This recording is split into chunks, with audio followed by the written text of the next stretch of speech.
At the end of the day, everything that you wear, that you own is a product. And if you've got the right formula of great products solving a fantastic need for the majority of people on this planet, we've got a winning combination. Hello, everyone. It's Sean from Thrive with another episode of the Power Up, where I meet with successful small business owners and operators to learn about their business strategy so you can take their insights and level up your own business. Once your business is ready to expand, knowing where to start can be overwhelming. Our guests have some creative solutions for how they've tackled tricky problems and turned them into growth opportunities. Now, let's dive into today's episode. All right. Hello, everyone. Our guest today is Kimba. She is the CEO of Kushae. The story of Kushae began in 2017 from an innocent conversation between an OB/GYN, Dr. Barb, and an ex-Pharmaceutical sales consultant turned naturalista, Kimba, on a girls' trip. It was one of those magical moments where ideas flowed effortlessly, sparking the creation of BK Naturals. What's their mission? It's to create an effective, gentle, and naturally based feminine care products that are pH balanced and designed for women by women. Kushae is more than a business. It's a mission to empower women and provide safe, gentle, and effective products that support them throughout every age and every stage of life. As the first and only doctor-developed, science-backed, non-toxic line of health and hygiene products without a prescription for women, Kushae has made significant strides, including becoming a venture-backed company and partnering with major retailers like Whole Foods Market and Wegmans. Kimba, you ready to get started with us today? I am born ready. How you doing, Sean? Thanks for having me. Yeah. Thanks for joining today. Really happy to have you. Thank you. So yeah, like the bio mentioned, we've been chatting. Product development is clearly a big focus for you and your business, and how you're creating your product. So walk us through like the process of developing your first product. How did you ensure it was effective and gentle and natural and all the different pieces there? Absolutely. So thanks again. Great job with the bio. I appreciate it. Sometimes it's hard to tell the story when it's been so many years. I'm like, how did it all start again? But thanks for doing that. So product development was interesting. My co-founder is an OB/GYN, and she's very comfortable with talking to women and understanding what their challenges are. So she really came with a beautiful perspective around, this is what I hear day in and day out, that women need solutions for, but not necessarily prescription. So now what? And so the goal was, how do we find them products that they can use daily for just maintenance without having to go down the road of prescription medicine?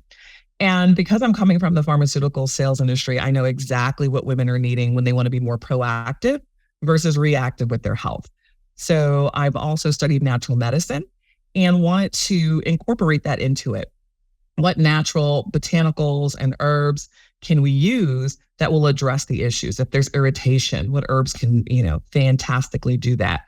If it's itchiness, if it's dryness, whatever the issue is that Dr. Barb has identified, then we relied on a little bit of expertise from myself and understanding herbal medicine to say what herbs can address that. Now, we didn't want to put anything together in our kitchen because this particular area is way too sensitive and vulnerable to be messing around. So we employed a team of chemists, other OB/GYNs to really lean in and suggest how we should do this, what the textures should be, what the outcomes should be. We tested on each other as opposed to animals, and even friends who were willing to do this once the chemist said, we've got a formulation that won't blow things up down there. So we did all of the research and development, both internally and externally, and then begged friends to try it and promised that they wouldn't be harmed. And thank goodness they weren't. That's good. Yeah. That's good. Very delicate, I'm sure. Yeah.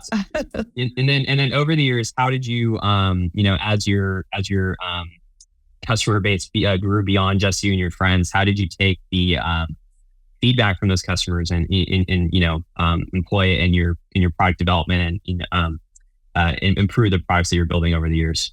Yeah, that's a great question. So first of all, I think every business owner needs to know that you can't even rely on your family and your friends to be customers, right?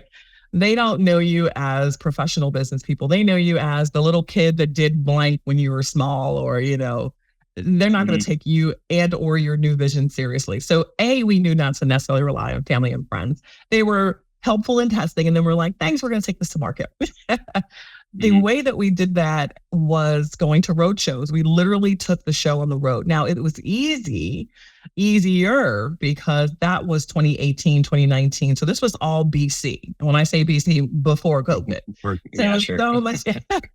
So much easier for us to go to natural product shows and, natural hair shows, anywhere that they were displaying natural products, that women were a captive audience and actually seeking natural products. It was much easier for us to sell one bottle at a time, talk to women, hug and cry and laugh about some of their challenges down there. And difficult to do. Most women won't open up to strangers about what's going on down there, but we made it fun. We made it, a conversation. Using the name Kushae to begin with is a bit kitschy and spunky, and people got what we were trying to say with that name. So if you don't get it, Sean, you can meet me after class. But Kushae is indicative of what it's for, but we made it a little bit sexier, right? So think Target and Target. We took another word and made it Kushae. And so we allowed women to be able to talk about it openly and start giving us ideas around, these are the things that they're struggling with, that they're challenged with, that they don't want to talk about, but would love a solution to blank. And then remember, Dr. Barb is a certified OBGYN with 20 plus years of experience. So people actually pay her to talk about problems. And so market development was much easier for us because we didn't have to pay for that. I would just, Dr. Barb and I would meet every week and she'd like, here's what patients are complaining about now.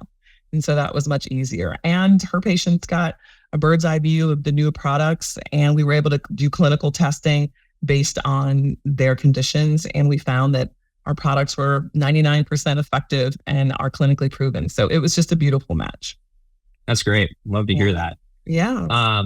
So clearly two big success points in your bio that we talked about. So being venture backed, and then being in these major retailers like Whole Foods and Wegman. So I'd love to jump into some conversations with those two topics. So talk to us about being venture backed. What did that go? How did that go for your business? What does that mean for Kushae? Absolutely. So we were a bootstrapped company from day one. We never had any idea, first of all, of how big this would get. So of course you dream big, but then you're like, we'll start at the bottom, because you have to. Yeah. And so we bootstrapped and put our money into it. So Dr. Barb and I both put some of our savings into it to start it off with R&D and development and getting the products launched. Several years into it, 3 years later, it was COVID. E-commerce was booming because people were staying at home and they weren't going anywhere. And Kushae really just took off around 2020, of course, in 2021. And we realized that our growth was far exceeding the amount of cash flow that we were able to turn over very quickly. And that's when we realized that it was time to seek bigger capital investment, that our little savings couldn't do it anymore. And we turned to venture capital and angel investors to share the vision and to, continue to develop the dream. And it was a hit. It was one of the most difficult things we've ever had to do. I led the raise. Very difficult to raise capital. Sure. Even then. Now it's even more difficult. The stakes have changed and the climate has changed for capital investment, particularly around consumer product companies. Everybody's into tech. It's so sexy, and I get that. So consumer product companies have to go out there and give it all they got. We're like, okay, we're saving lives one bottle at a time, But I always remind people that large global economies like the US survives on its, gross domestic product, not the gross domestic tech. And although tech is enabling us to get product to people much faster and increasing accessibility, at the end of the day, everything that you wear, that you own is a product. So let's not forget the power of products, right? So that's part of the spiel around, we can't forget the foundation. It's products. And if you've got the right formula of great products solving a fantastic need for the majority of people on this planet, we've got a winning combination. Yeah, that's great. So you mentioned a couple points in there I want to drill down into. So one of the first things you talked about was you realized you didn't have the cash flow, specifically cash flow needed to grow the business the way you wanted to. So you turned to VC. So I know, a lot of folks in our audience, one of the big topics is, cash flow versus profitability, and how do you look at those differently? And a lot of people commingle those types of things. but you very clearly noticed that you didn't have the cash flow needed to grow the business. So talk to us a little bit about that. Pretend like you're a business advisor sitting here and share a little bit about your journey with looking at cash flow and how do you look at cash flow, and what is it, and how do you take it to grow your business? Yeah, absolutely. Cash flow is tricky, particularly in inventory-based companies. That's the issue. CPG was unfortunately designed to be an upside down venture from day one. You've got to pump out tens of thousands of dollars before you can sell one product, which means that before I make any money, I have to spend a large quantity of money. And if my customers can't buy what I purchased within 30 days, 60 days, 90 days, I've got inventory sitting on shelves that I've already paid for that I'm not getting paid for, right? So I paid you, but no one's paying me. So it's a backwards cash flow business. And so what CPG companies have to wrangle with or to understand, which eventually I got to understand, even though, and I've had an MBA, I've had another business before this, but it's something that CPG companies aren't told, aren't taught. You really have to seek guidance on this piece, is shortening that conversion, that cash flow conversion. So there's cash flow, and then there's how do you convert the cash? How do you convert products into cash faster, right? And most of that relies on working with your manufacturers to create terms that are much more supportive of a longer cash flow cycle. So saying, hey, I need net 30, I need net 60, I need better terms to pull out this idea that I have to pay you now and wait to get paid in 6 months down the line. I need a little help. So working with your manufacturers for better terms is one thing. Also, there are ways that you can finance those things that makes it easier for you not to burn cash, but you can use other people's money. So whether it's credit cards that have better terms or financing your inventory, some other way that you're using somebody else's money to float your inventory until your customers, get it and then convert with you and then obviously pay for it. And I think the last thing is, again, hanging on to the cash as long as you can, but also negotiating with your manufacturers on cost. If it costs you less to make the products that you have, then you're hanging on to more cash, right? So the goal is hang on to cash as long as you can, with negotiating with everybody. That's part of your cycle. That's part of your, life stage as far as manufacturing and inventory and sales is concerned. And if you can do that, you stand a much better chance of cash flow that's positive faster than staying negative longer. And sometimes, of course, you need a capital injection to afford you time. That's really what capital is about when it comes to CPG. It's affording you more time, and it also helps you market, because if you can't market, customers don't know you're there and they can't buy it. Exactly. So this thing is vicious. Anybody need more help? I'm out here. But yeah, that's what I'm realizing now is sort of the golden nugget when it comes to CPG companies. Yeah, that's great. So going on to the raise next. So you said you led the raise yourself, which is a heck of an endeavor for sure. Are you open to sharing some of the details of the raise, any of the financial figures or partners that you found to lend you guys money? Are you open to sharing any of that information? I can't share currently because we're actually talking about extending the raise today. But what I can tell you is that how I was successful with the raise is that I went specifically for folks who are looking to invest in our business, right? So we looked for folks who are interested in investing in women-owned business. We looked for folks that were interested in investing in Black-owned businesses. And we looked for folks that were interested in investing in either agnostic industries, so no preference, or specifically CPG. So my advice would certainly be, although I can't necessarily, and initially we raised, I can share that because that's public knowledge now. Initially we raised 1.3 million and then went on to pull in more investors. I mean, we had to turn down money because we had so many folks that were interested, but the raise ended up at about $2.2 million at the end of the day. So we were able to raise that capital from, again, a venture capital firm and then some angel investor groups.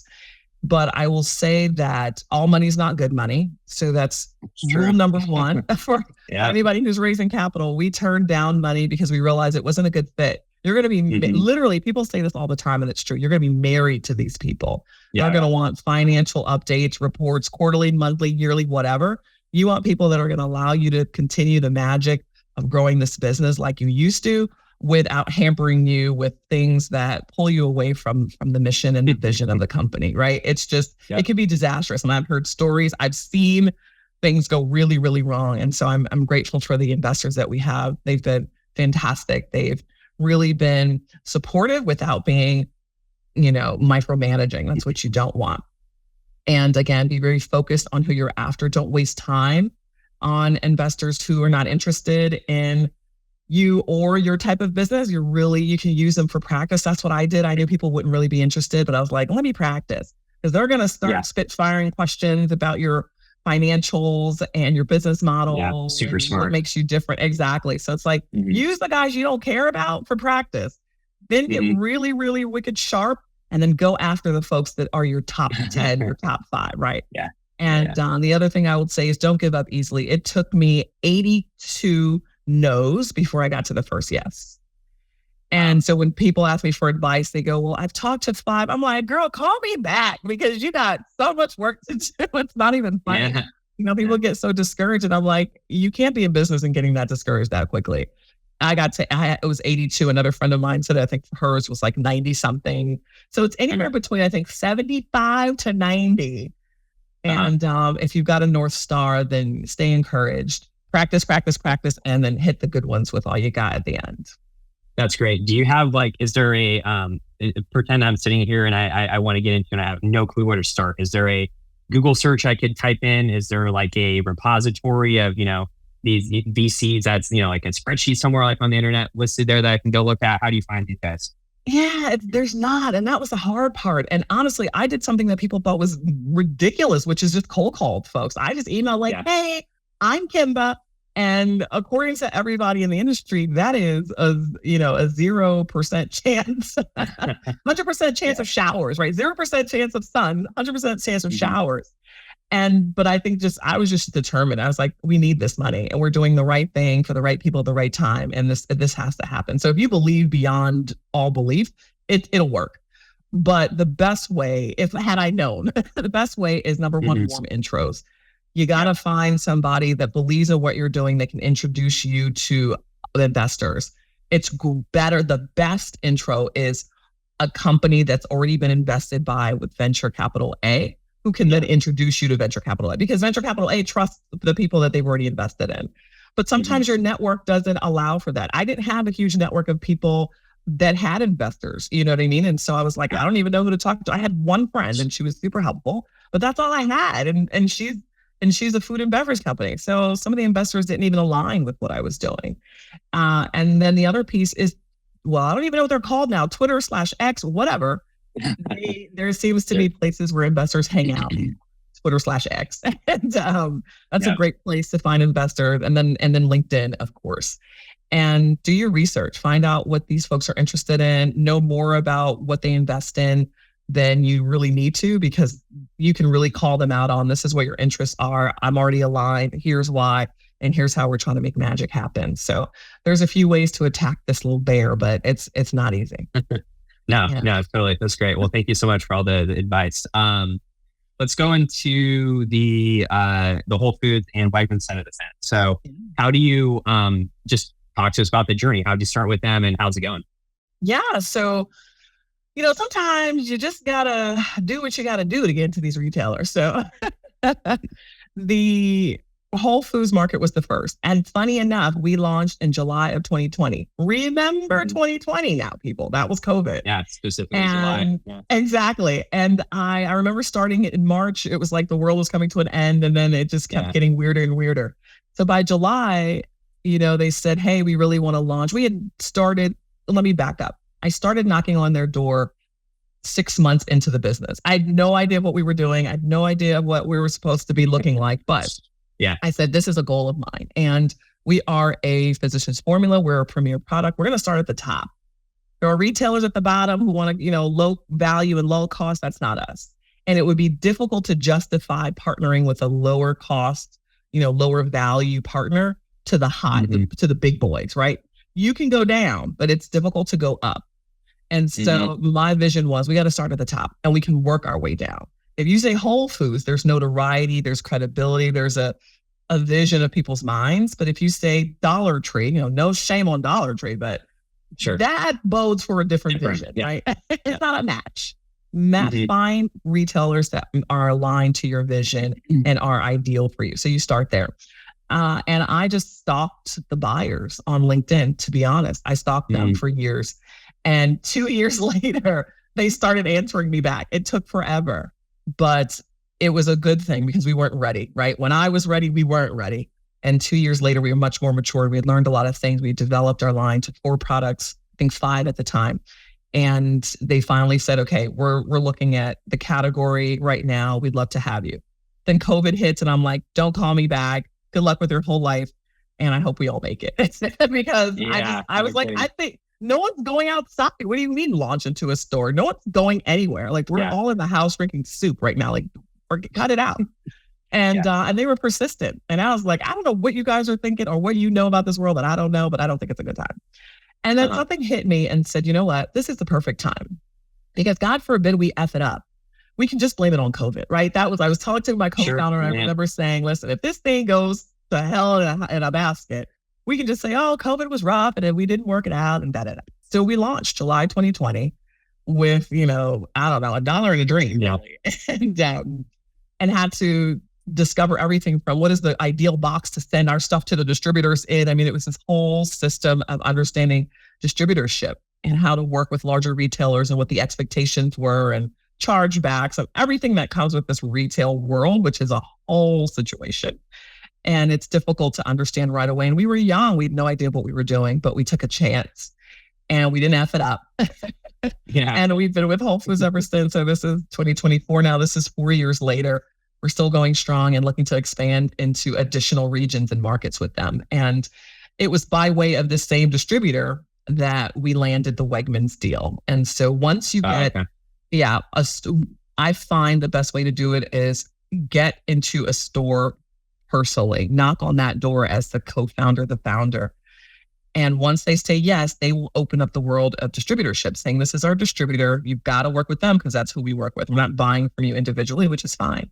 Once you open that distributor, now you go to them and say, who else you got that might be interested in our products? And so that was the route that I took. And I would advise anyone to do it that way because it's much more difficult to get into the distributor if they feel like no one wants you already, right? They want automatic sales. So by the time you get there, you should have somebody already sending POs. And that I think was ideal. And thank God for COVID in some regards because it really worked out for us. So there you go. Yeah, that's super, super smart. Yeah. Well, great. Well, let's start wrapping up here. Sure. I have 5 kind of rapid fire questions that we ask everyone. So it's a rapid fire. Okay, here we go. Yeah, let's get after it. Number 1, what would you say is your fastest growing sales or marketing channel? E-com for sure. Okay. What are you built on? Shopify, actually. So shout out to Shopify. Cool. Love Shopify. Yeah. Number 2, what would you say is your favorite resource? It can be like a blog or a YouTube channel, a book, something like that to grow your skills or your business.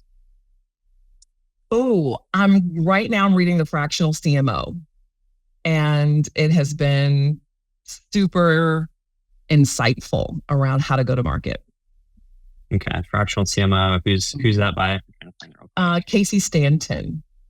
Casey Stanton. Okay. Great. Number 3, what piece of tech in your business can you not live without? Oh, what piece of tech can we not live without? Oh, that's good. I feel like there's so many. And damn you, Shopify, with all these apps. We pay hundreds of dollars a month in apps. I think I want to say it's anything that has to do with, I think it's email marketing. So shout out to Klaviyo. We partner with Klaviyo for email marketing, and retaining customers that you've paid a lot of money for is so important. It's not even funny. So I would say can't live without a fantastic email marketing platform. And for us, that's Klaviyo. Klaviyo. Yep. Number 4, what piece of advice would you have for business owners ready to really start growing? Don't be afraid to ask for help. Okay. In all regards, whether it's financial, whether it's how do we do this, how do we go to market, how do we ask for help? Because if you drown by yourself, you can only blame yourself. And there's a whole village of folks that are willing to help you and see your vision come to fruition. Great. And last question, where can our listeners find you? So, website, Instagram, location, all of the things. We got all the things. Okay, so our website is kushae.com. It's KUSHAE.com. And then on all socials, whether it's YouTube, Instagram, Facebook, even Twitter/X, we are the real Kushae.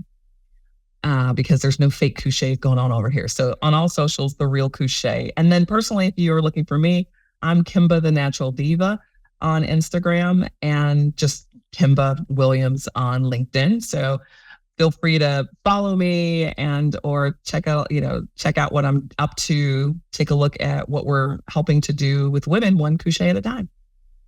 All right. Well, thank you so much, Kimba. Appreciate you guys listening to the episode. Go find Kimba at the Kushae and subscribe and follow her. And thank you so much for your time. Really appreciate it. Thank you, Sean. It was a pleasure. I appreciate it. Take care. Thanks for listening to another episode of the Power Up by Thrive. I hope you enjoyed our deep dive into strategies that you can use to grow your business. If you're ready to take these ideas into the real world, head over to thrivemetrics.com. That's THRIVEMETRICS.com to sign up for a 30-day free trial of our business management software.